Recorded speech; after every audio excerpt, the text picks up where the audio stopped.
చూడొచ్చు మీరు ఎట్లా పోతుందో మన క్రెయిన్.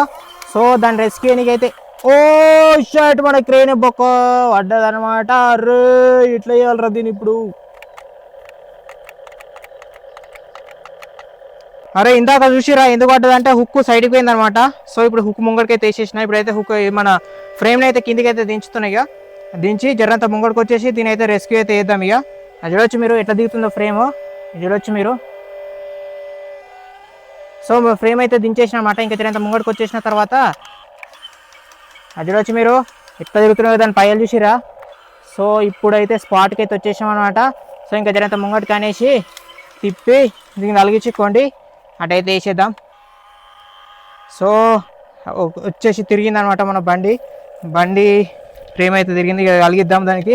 హుక్ అయితే కిందికి దించేసి తలిగిద్దాం. ఇక చూడొచ్చు మీరు హుక్ అయితే కిందికైతే దించుతున్నా.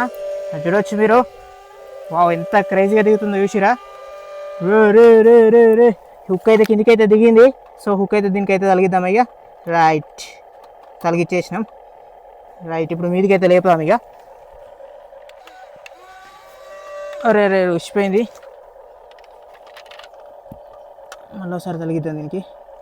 రైట్ ఇప్పుడు తలిగిచ్చేసినాం మళ్ళా. అది చూడొచ్చు మీరు మన క్రెయిన్ ఎంత ఈజీగా లేపుతుందో మన ఆర్సీ దాన్ని అయితే. అది చూడొచ్చు మీరు. కానీ దీని బరువు తట్టుకోలేక మన క్రెయినే వెనక టుప్పలు వేసింది అనమాట. అది చూడొచ్చు మీరు. సో ఇప్పుడు దీన్ని అయితే ఏం చేద్దామంటే ఒక పని చేద్దాం, దీని వెనకకి అందాం. చూడొచ్చు మీరు. సో ఇప్పుడైతే దీని అయితే బయటికి అయితే గుంజేస్తున్నా. సో ఇప్పుడైతే లేపుదాం ఇక. సో ఎంత ఈజీగా లేపుతుందో చూడండి. అరే మళ్ళీ అయితే ఉసిపోయింది అది. మీరు మన క్రెయిన్ అయితే మొత్తంలో అయితే దాన్ని అయితే రెస్క్యూ వేసింది అనమాట. చూడొచ్చు మీరు. సో సైడ్కి అయితే వేసేద్దాం ఇక తీసుకొని. చూడొచ్చు సైడ్కి అయితే వేసేసింది. ఇప్పుడు హుక్ అయితే కిందికైతే దించేద్దాం. హుక్ అయితే కిందికైతే దించేస్తున్నా. మొత్తం అయితే మన క్రెయిన్ అయితే సక్సెస్ఫుల్లీ మన ఆర్సీ సైబర్ ట్రక్ని అయితే కిందికైతే దించేసింది. రెస్క్యూ అయితే వేసేసింది అక్కడ నుంచి అని. సో ఇప్పుడు క్రెయిన్ పక్కకైతే వేసి పంపిద్దాం ఇక. సో క్రెయిన్ అయితే